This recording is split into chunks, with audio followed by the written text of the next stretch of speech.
ত্রয়োদশ জাতীয় সংসদ নির্বাচনে চট্টগ্রামে জয়ী বিএনপির ১৪ প্রার্থীর মধ্যে ১০ জনই নতুন মুখ।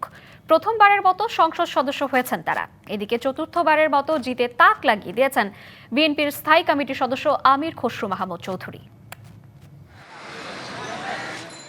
চট্টগ্রামের ১৬টি সংসদীয় আসনের মধ্যে ১৪টিতে জয় পেয়েছেন বিএনপির প্রার্থীরা। চট্টগ্রাম ১১ আসনে আমির খসরু মাহমুদ চৌধুরী, চট্টগ্রাম ৩-এ মোস্তফা কামাল পাশা, চট্টগ্রাম ৬-এ গিয়াসউদ্দিন কাদের চৌধুরী এবং চট্টগ্রাম ১৩-তে সরোয়ার জামাল নিজাম ছাড়া বাকিরা নতুন। প্রথমবারের মতো সংসদ সদস্য নির্বাচিত হয়ে উচ্ছ্বসিত তারা।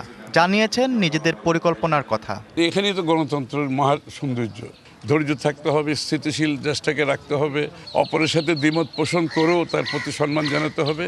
আমার মনে তাহলে আমরা আমাদের দেশটাকে এগিয়ে নিয়ে যেতে পারবো এবং গণতন্ত্রকে প্রাতিষ্ঠানিক রূপ দিতে পারবো। জনগণ রায়ের মাধ্যমে এই চট্টগ্রামের সংসদীয় পদটা তারা উপহার দিয়েছে। যে কথাগুলো আমি গণসংযোগ থেকে শুরু করে রাজনীতির মাঠে আমি বলে বেড়াই,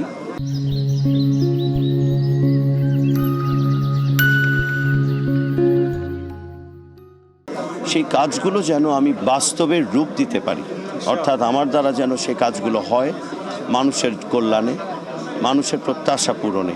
ভোটারদের স্বপ্ন বাস্তবায়ন করতে কাজ করে যাবেন বলে জানান নবনির্বাচিত সংসদ সদস্যরা। আমি মা বোনদের এবং সর্বস্তরের জনগণকে যে স্বপ্ন দেখিয়েছি, আপনারা দোয়া করবেন এই স্বপ্ন যেন আমি বাস্তবায়ন করতে পারি। একটা কাজের দায়িত্ব আমার উপর পড়েছে, মানুষের আমানত, ভোটের আমানত।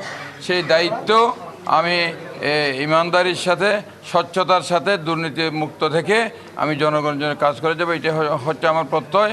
চট্টগ্রামের 16টি আসনের মধ্যে 2টিতে জিতেছেন জামাতের প্রার্থী।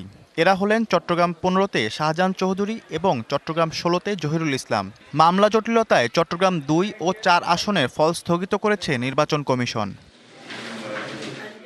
DBC news desk.